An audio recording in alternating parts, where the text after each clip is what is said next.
और अब खबरें देवभूमि की। कैबिनेट मंत्री चंदन रामदास का अंतिम संस्कार कर दिया गया। चंदन रामदास का अंतिम संस्कार बागेश्वर में सरयू संगम पे किया गया और उनके अंतिम संस्कार में हजारों लोगों की भीड़ उमड़ी। सभी ने नम आंखों से उन्हें श्रद्धांजलि अर्पित की। कैबिनेट मंत्री चंदन रामदास के अंतिम संस्कार में मुख्यमंत्री पुष्कर सिंह धामी, सौरभ बहुगुणा, सुबोध उनियाल, रेखा आर्या, प्रेमचंद अग्रवाल समेत भारी संख्या में बीजेपी और कांग्रेस के नेता भी यहां पे शामिल हुए। बता दें कि बुधवार को हार्ट अटैक के कारण बागेश्वर जिला अस्पताल में कैबिनेट मंत्री चंदन रामदास का निधन हो गया था, जिसके बाद से ही प्रदेश में शोक की लहर है।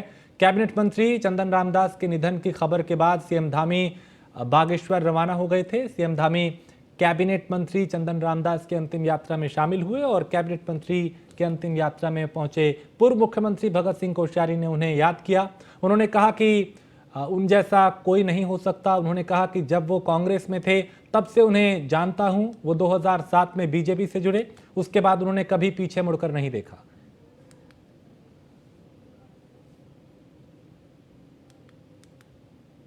हम सब लोगों के लिए आज बहुत दुखद दिन है और उनकी अंतिम यात्रा में हम सब लोग शामिल हो रहे हैं। उनका जाना बहुत बड़ी अपूर्णीय क्षति है, इसकी भरपाई नहीं हो सकती। वो सहज थे, सरल थे और हमेशा जिंदा दिल थे और चाहे शारीरिक रूप से कितना भी कष्ट हुआ उनको, उन्होंने कभी उसको जो है अपने ऊपर हावी नहीं होने दिया। कई बार मैं मुख्यमंत्री के नाते उनको हमेशा कहता था कि आप आराम करिए, आप जो है ज़्यादा भागदौड़ मत करिए, वीडियो कॉन्फ्रेंस से आप जो है जिलों की जो समीक्षाएं हैं वो कर लीजिए। लेकिन उसके बावजूद भी वो पिथौरागढ़ भी गए, बीच में पौड़ी भी गए, अन्य कार्यक्रमों में, और 2 दिन पहले ही हम सब लोग अल्मोड़ा में एकत्रित हुए और ऐसा लगता नहीं था कि इतनी जल्दी हमारे बीच से चले जाएंगे। हमेशा उन्होंने गरीबों के लिए काम किया। समाज के जो अंतिम छोर में खड़े हुए जो लोग हैं उन सब के लिए लगातार वो विधानसभा में जब विधायक के रूप में थे तो तब भी हम साथ में थे, तो लगातार बागेश्वर समेत पूरे उत्तराखंड की आवाज़ को उठाते थे।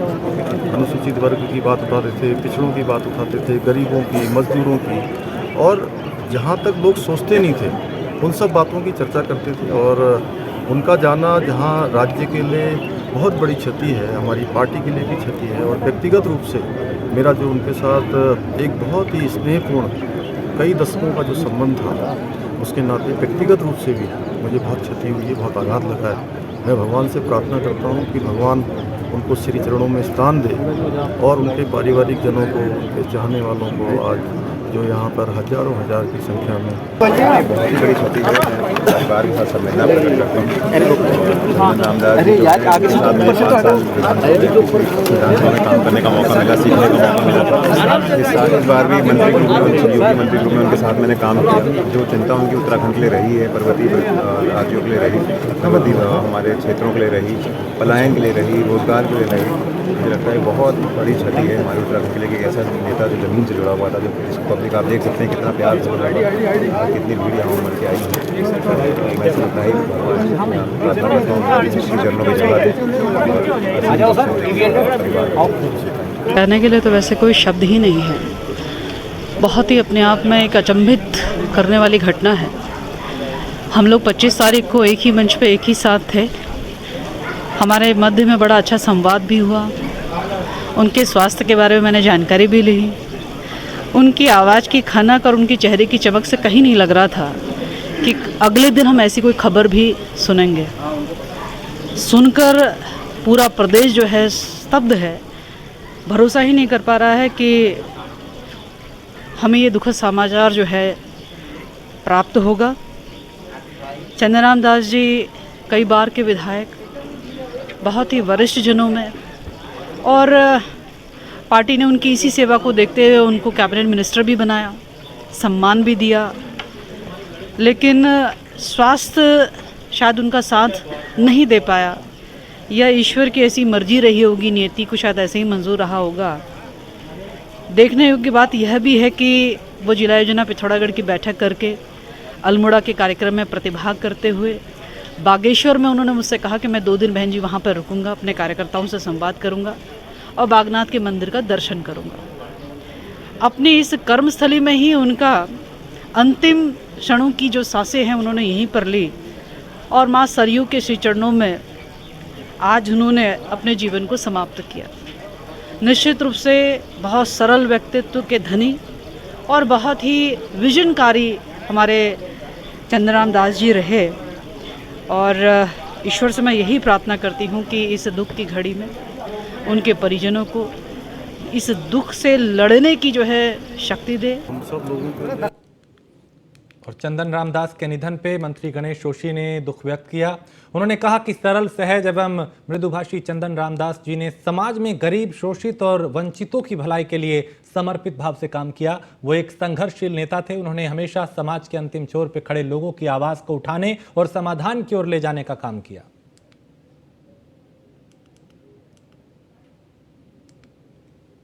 मेरे बड़े अभिन्न मित्र थे। 3 दिन पहले ही हम किसी कार्यक्रम में साथ थे। मैं उनको मना भी कर रहा था कि आपका स्वास्थ्य ठीक नहीं है, आप जिला योजना की बैठक लेने में ना जाएं, लेकिन वो अपने काम के प्रति सुरुत थे कि बाई रोड उतर गए और वहाँ से फिर जब अपने घर पहुँचे अचानक उनका स्वास्थ्य बिगड़ा, क्योंकि पिछले 1 साल से अस्वस्थ थे और हमें छोड़कर चले गए। इसका मुझे व्यक्तिगत रूप से बहुत दुख है, क्योंकि इतना सौम्य, सरल, अगर आप उनसे मिले हों, ऐसा व्यक्तित्व मैंने नहीं देखा। उससे जहां प्रदेश को, हमारे सरकार को अपूर्णीय क्षति। और मुख्यमंत्री से राष्ट्रीय सुरक्षा सलाहकार ने मुलाकात की। सीएम आवास में अजीत डोभाल ने ये मुलाकात की है और डोभाल की समसामयिक विषयों पे उनसे चर्चा भी हुई। कई विषयों पे उन्होंने उनसे बात की। तो सीएम आवास में अजीत डोभाल ने मुख्यमंत्री पुष्कर सिंह धामी से मुलाकात की और कई विषयों पे उनसे बात की। तो मुख्यमंत्री से राष्ट्रीय सुरक्षा सलाहकार ने मुलाकात की ये तस्वीर, जहां अजीत डोभाल, उनके साथ मुख्यमंत्री पुष्कर सिंह धामी और दोनों के बीच मुलाकात हुई। कई विषयों पे बात भी हुई।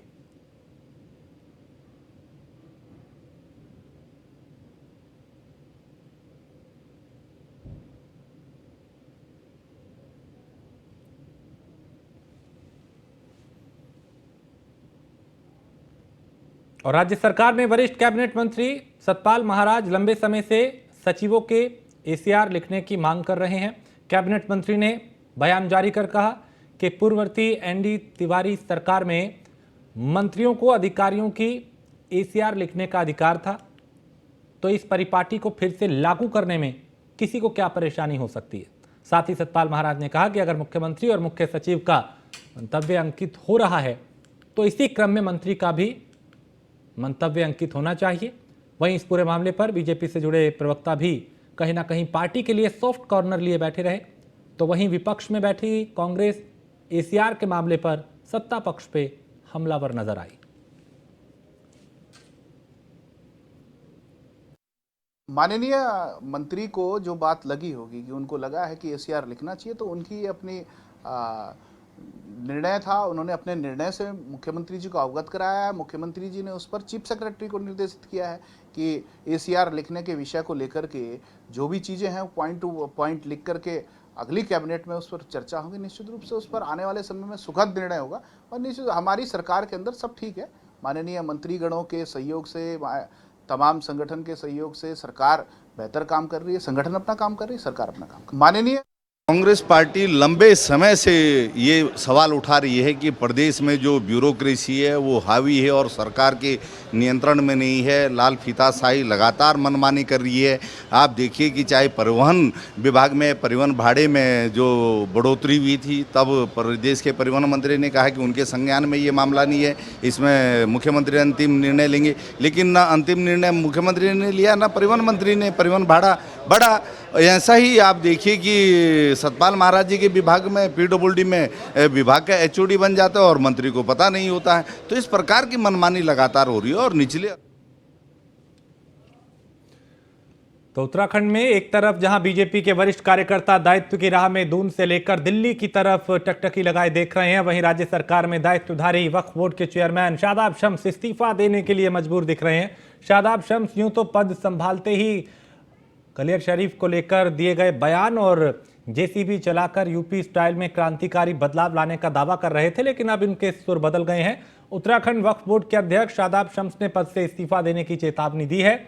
दरअसल बोर्ड की संपत्ति पर हो रहे अवैध कब्जों को देखते हुए शादाब शम्स ने चिंता व्यक्त करते हुए कहा कि अगर वो वक्फ बोर्ड की संपत्ति को खाली नहीं करा पाए तो वो पद से इस्तीफा दे देंगे।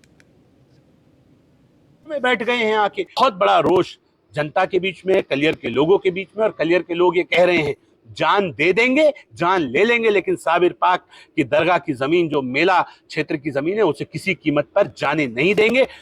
हजारों लाखों लोग अपने खून से चिट्ठी लिखने के लिए माननीय प्रधानमंत्री जी को और माननीय मुख्यमंत्री जी को तैयार हैं।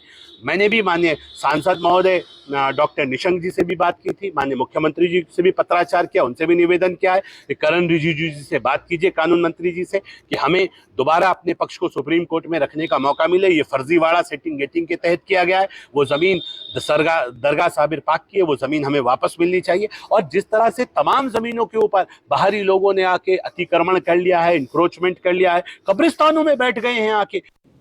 और प्रधानमंत्री नरेंद्र मोदी के रेडियो कार्यक्रम मन की बात का 100वां एपिसोड 30 अप्रैल को प्रसारित होगा। इस मौके पर भारतीय जनता पार्टी देश भर के प्रत्येक विधानसभा क्षेत्र में 100 कार्यक्रम आयोजित करेगी। वहीं मुख्यमंत्री पुष्कर सिंह धामी ने भी प्रदेश की जनता से मन की बात का 100वां एपिसोड सुनने की अपील की है। नमस्कार। जैसा कि हम सबको विदित है कि माननीय प्रधानमंत्री श्री नरेंद्र मोदी जी आगामी 30 अप्रैल को मन की बात की 100वीं कड़ी के माध्यम से देशवासियों को संबोधित कर अपने विचारों को साझा करेंगे। प्रधानमंत्री जी के मन की बात कार्यक्रम के 99 अंक विभिन्न आयामों को समेटते हुए हमारे लिए शिक्षा, जागरूकता, पर्यावरण संरक्षण, महिला सशक्तिकरण के साथ साथ राष्ट्र के समग्र विकास सहित कई संदेशों से ओतप्रोत रहे हैं। इस कार्यक्रम में माननीय प्रधानमंत्री श्री नरेंद्र मोदी जी ने जमीनी स्तर पर मानव सेवा में जुटे अनेकों विभूतियों के विशिष्ट कार्यों को सराहा और उन्हें नई पहचान भी दी। माननीय प्रधानमंत्री जी का उत्तराखंड से विशेष लगाव रहा है और समय समय पर उन्होंने उत्तराखंड के संदर्भ में युग परिवर्तनकारी मन की बात कार्यक्रम में उत्तराखंड में हो रहे जन कल्याणकारी कार्यों को भी सराहा है। चाहे पानी के घटते जल स्रोतों को पुनर्जीवित किए जा रहे प्रयोगों के बारे में हो, मशरूम के बारे में, उद्यमों की बात हो, पर्यावरणीय सरोकारों की चिंता की बात हो, या उत्तराखंड के सांस्कृतिक विरासत और सामाजिक उत्थान के लिए प्रदेश के लोगों द्वारा किए गए उत्कृष्ट कार्यों का उल्लेख हो। एक प्रकार से माननीय प्रधानमंत्री जी ने एक समग्र दृष्टि से अपनी सभी कार्यक्रमों में पूरे विश्व को समाहित किया है और केंद्र में इस राष्ट्र को उच्चता भव्यता के शीर्ष में आरूढ़ करने के प्रयासों को गति देने का कार्य भी किया है। मेरा आप सभी से निवेदन है कि आप आगामी 30 अप्रैल को मन की बात कार्यक्रम की 100वीं कड़ी में माननीय प्रधानमंत्री श्री नरेंद्र मोदी जी के उत्तम विचारों को सुनें और लोगों को भी कार्यक्रम में सुनने के लिए प्रेरित करें।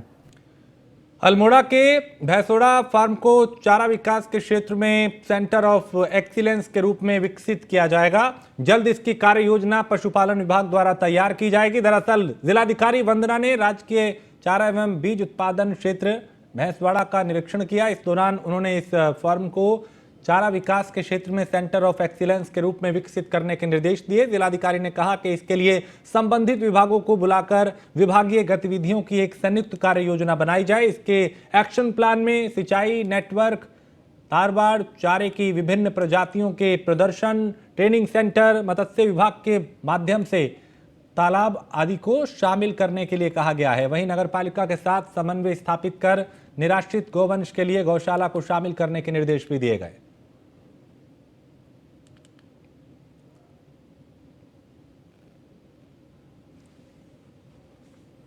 उत्तराखंड में बच्चों की सुरक्षा को लेकर बाल आयोग काफी संवेदनशील नजर आ रहा है। पिछले दिनों प्रदेश के विभिन्न इलाकों में आई प्राकृतिक आपदा के बाद बाल आयोग ने बच्चों की सुरक्षा को लेकर तैयारियों की समीक्षा की और अधिकारियों को कई दिशा निर्देश दिए। प्रदेश में प्राकृतिक आपदा में बच्चों के हताहत होने के बाद बाल आयोग अब काफी चिंतित नजर आ रहा है। बाल आयोग ने सचिवालय में अधिकारियों के साथ बैठक कर इस पर चर्चा भी की।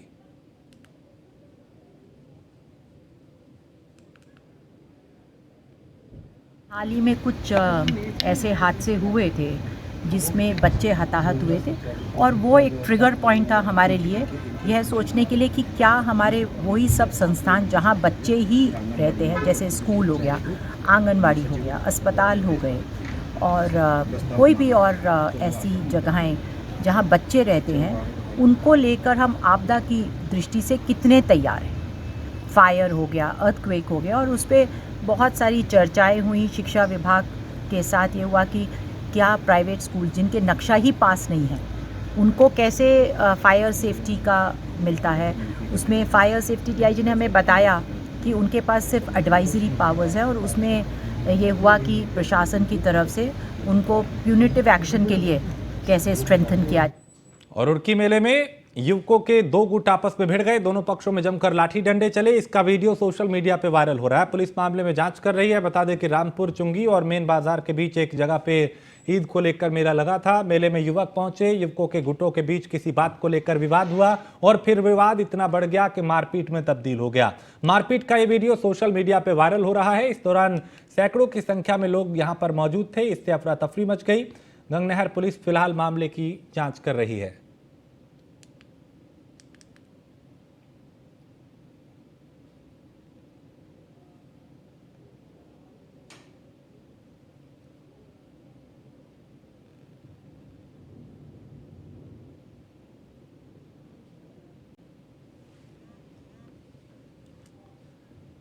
और उधम सिंह नगर पुलिस ने हनी ट्रैप गिरोह का पर्दाफाश किया है। पुलिस ने दंपति समेत इस गिरोह के 4 सदस्यों को गिरफ्तार किया है, जिन्होंने हाल ही में एक शिक्षक को अपने जाल में फंसाकर उससे 40,000 रुपए ठग लिए थे और पैसों की मांग कर रहे थे। बता दें कि काशीपुर निवासी एक शिक्षक ने ITI थाने में शिकायत दर्ज कराई, जिसमें उसने बताया कि फेसबुक के जरिए उसकी एक युवती से दोस्ती हो गई। उसके बाद दोनों में धीरे धीरे संबंध गहराते गए। बीते 21 अप्रैल को फेसबुक मित्र के बुलावे पे वो अपने मित्र का जन्मदिन मनाने के लिए जसपुर के रुद्राक्ष गार्डन पहुंचे, जहां उसकी फेसबुक मित्र ने संबंध बनाने के मकसद से उसे कमरे में बुलाया गया। और इस दौरान प्लानिंग के तहत युवती के साथ अचानक कमरे में 2 और युवक आ गए और आपत्तिजनक वीडियो बनाया गया।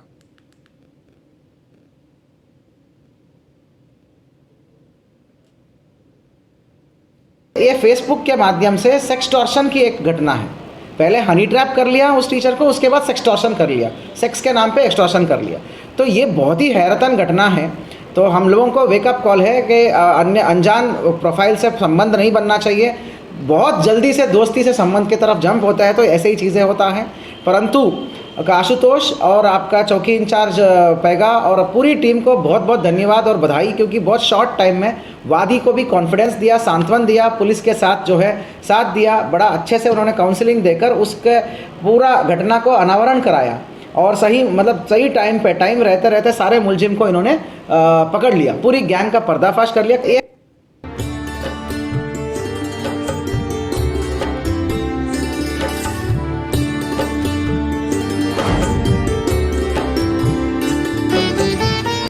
और बद्रीनाथ के कपाट खुलने के साथ ही चारधाम दर्शन यात्रा विधिवत शुरू हो गई है। आज सुबह 7:10 पे पूरे विधि विधान से बद्रीनाथ धाम के कपाट श्रद्धालुओं के लिए खोल दिए गए। इस मौके पे प्रधानमंत्री मोदी के नाम से पहली पूजा कराई गई। वहीं कपाट खुलते ही भगवान बद्री विशाल के दर्शन के लिए VIP गेस्ट समेत बड़ी संख्या में श्रद्धालु मौजूद रहे। कपाट खुलने के इस मौके पे बद्रीनाथ मंदिर को 20 क्विंटल फूलों से सजाया गया, जिससे बद्रीनाथ की आभा देखते ही बन रही थी। बता दें कि उत्तराखंड में 22 अप्रैल से चारधाम यात्रा की शुरुआत हो चुकी है। 22 अप्रैल को गंगोत्री और यमुनोत्री धाम के कपाट खोले गए, जबकि 25 अप्रैल को बाबा केदार के कपाट भक्तों के लिए खोले गए। वहीं आज बद्रीनाथ मंदिर के कपाट खुलने से विधिवत रूप से यात्रा की शुरुआत हो गई। 4 तस्वीरें चारों धामों की, अलग अलग तारीखों में 4 धाम के कपाट खुले।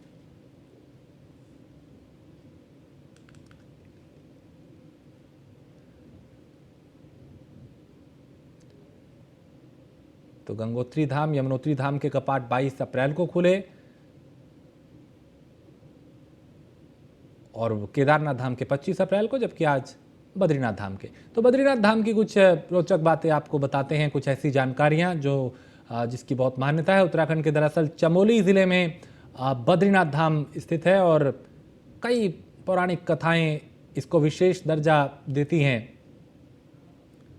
तो देश भर में चारधाम यात्रा 2023 में आने वाले श्रद्धालुओं को स्वास्थ्य गाइडलाइन और जानकारी हासिल करने में अब दिक्कतें नहीं आएंगी। इसके लिए हिंदी और अंग्रेजी के अलावा बंगाली, गुजराती, तमिल, तेलुगु और कई अन्य भाषाओं में यहाँ पे जानकारी दी जाएगी। सचिव स्वास्थ्य डॉक्टर राजेश कुमार का कहना है कि जन जन तक स्थानीय भाषा में चार धाम यात्रा की हर छोटी बड़ी जानकारी पहुंचाई जाएगी जो कि स्वास्थ्य से संबंधित है, पहुंच सके, इस दिशा में ये प्रयास किया गया है। चारधाम यात्रा पूरे देश में जितने भी हमारे पिलग्रिम्स हैं, यात्रीगण हैं, पूरे देश से आते हैं। और कभी कभार ये देखने को मिला है कि जो भी हम गाइडलाइंस जारी करते हैं, हेल्थ रिलेटेड एसओपी जारी करते हैं, कभी कभार इंफॉर्मेशन का अभाव रहता है क्योंकि वो उनके लोकल लैंग्वेज में नहीं रहता।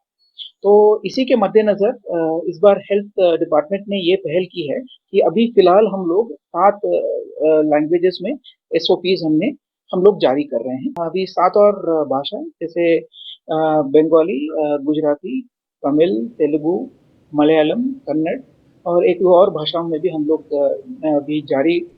तो केदारनाथ धाम में भारी बर्फबारी यहाँ पे हो रही है और बर्फबारी के बीच श्रद्धालु केदारनाथ के दर्शन कर रहे हैं। मौसम विभाग ने केदारनाथ धाम में बर्फबारी के लिए अलर्ट जारी कर दिया है और इसका जो असर है वो दिखने भी लगा है और जाहिर है इसके चलते यात्रा प्रभावित हो सकती है। यात्रियों को, श्रद्धालुओं को कई तरह की दिक्कतें भी हो सकती हैं।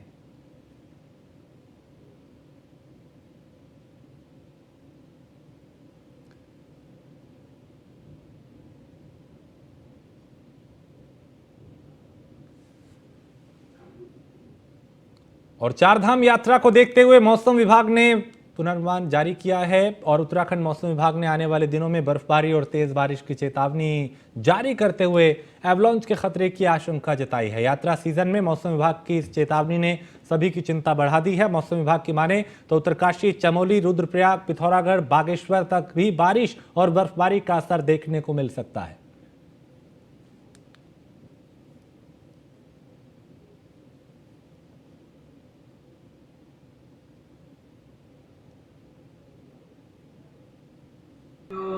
उत्तराखंड के आंतरिक जनपद है, इनमें जो है अगले 4-5 दिनों तक जो है वर्षा और बर्फबारी मिलने की संभावना है। तो जो बर्फबारी की वजह से जो है खास करके उत्तरकाशी, रुद्रप्रयाग, चमोली, पिथौरागढ़, बागेश्वर जनपद है, तो उसकी वजह से हो सकता है कि जो एवलांच प्रोन एरियाज़ हैं वहाँ पे कुछ दिक्कतें आ सकें। तो अगर कोई यात्री हैं या माउंटेनियर्स हैं, ट्रैकिंग कर रहे हैं, तो उनको जो है सतर्कता बरतनी चाहिए कि एवलांच प्रोन एरियाज़ में ना जाएँ और ये एक्टिविटी जो है आगे जो है 4-5 दिन तक पहाड़ों में खास करके चलने। और मसूरी माल रोड में हुए हादसे के बाद डंपर चालक की मौत हो गई, जिसके बाद मसूरी और आसपास के इलाके में लोगों में भारी गुस्सा है। और मसूरी में डंपर चालक का उप जिला चिकित्सालय में पोस्टमार्टम होने के बाद ग्रामीणों ने चालक का अंतिम संस्कार करने से मना कर दिया। ग्रामीणों ने पोस्टमार्टम हाउस के पास टिहरी बाईपास रोड पर कुछ देर का जाम लगाकर स्थानीय प्रशासन, लोक निर्माण विभाग और मसूरी नगर पालिका परिषद के खिलाफ नारेबाजी की। जाम लगने से सड़क की दोनों तरफ वाहनों की लंबी कतार लग गई, जिससे यात्रियों को कई तरह की परेशानियों का सामना करना पड़ा। जिसमें एक ड्राइवर की मृत्यु हुई है, वो बहुत दुखद घटना थी। उसी के संदर्भ में अभी पीडब्ल्यूडी के अभियंता भी यहाँ मौजूद थे, पुलिस और प्रशासन की पूरी टीम थी, लोगों से वार्ता हुई और उसमें जो सहमति मिली है कि जो पीडब्ल्यूडी के द्वारा जो है अभी तत्काल जो है लमसम 5 लाख रुपए दी जाएंगी और 10 + 5 जो है भविष्य में दी जाएंगी। 10 लाख पीडब्ल्यूडी के द्वारा दिया जाएगा इंस्टॉलमेंट में और बाकी 5 लाख के अन्य विभाग भी उसमें हैं, तो वो भी उसमें अपना हिस्सेदारी करेंगे। और पीडब्ल्यूडी के द्वारा ये भी कहा गया है कि जो एक्स्ट्रा 5 लाख है अगर वो नहीं हो पाता है तो पीडब्ल्यूडी पूरी जिम्मेदारी लेगी और उस 5 लाख का भी। अभी तक तो हमें सिर्फ आश्वासन ही मिला है और मैं कहना चाहूँगा ये बहुत बड़ी दुखद घटना हमारे बीच हुई है। हमारे भाई आज हमारे बीच नहीं रहे, उनका पूरा परिवार इससे टूट गया है और मैं पूरे जौनपुर क्षेत्र जितने में हमारे प्रतिनिधि यहाँ पे आए हैं, सम्मानित सभी लोग आए हैं, वो सभी इसी बात पे हैं कि यदि हमारी मांगों को जो कि उचित मांगे हैं उनके परिवार के लिए नहीं मानी जाती है तो हम लोग यहाँ पे धरना प्रदर्शन करेंगे और हम बॉडी को यहाँ से नहीं उठाएंगे जब तक हमारे पीड़ित परिवार को इंसाफ नहीं मिला तब तक हम बॉडी। लापरवाही की वजह से हमारा एक छोटा भाई जो है आज मौत के आगोश में चला गया है और सबसे बड़ी लापरवाही है कि वहाँ तो बहुत बड़ी घटना होती, जैसे जाम रहता है, नीचे से आपके गार्डर पे ऊपर पूरी रोड खोदी इन्होंने। पीडब्ल्यूडी डिपार्टमेंट ने ये नहीं देखा कि भाई इतने बड़े ट्रक इसमें चलेंगे तो इसका क्या होगा। उसके बेचारे के घर पे 4 बच्चे छोटे छोटे, कोई करने वाला नहीं है हमने प्रशासन शासन से ये मांग की और पीडब्ल्यूडी से ये मांग की है कि जब तक उसको उचित मुआवजा और नौकरी नहीं दी जाती है तब तक हम यहाँ से नहीं आएंगे। मोर्चरी में रख के हमें कोई फ़ायदा नहीं होने वाला जो है। हम बॉडी को 1 घंटे यहाँ इंतजार कर रहे हैं। जो इसके जवाबदार लोग हैं, ठेकेदार, नगर पंचायत, एमडीडी, जो भी हमने जिनके प्रति जो भी इसमें जवाबदार लोग हैं, अगर वो समय पर नहीं आते हैं, उन्हें ये भी नहीं कि हम 1 घंटे के बाद उनका इंतजार करेंगे। हम बॉडी को उठाएंगे, लाइब्रेरी चौक पे रखेंगे। हमारा पूरा क्षेत्र, पूरा जौनपुर यहाँ पे पहुँचा हुआ है और हम ये जिन्होंने ये घोर लापरवाही बरती है, उनको आज ये दिखाएंगे कि आपकी घोर लापरवाही का कारण क्या है और इसका खामियाजा क्या भुगतना पड़ता है, ये आज हम उनको दिखाएंगे। और इसी के साथ इस बुलेटिन में फिलहाल इतना ही। आप बने रहिए न्यूज़ 1 इंडिया के साथ।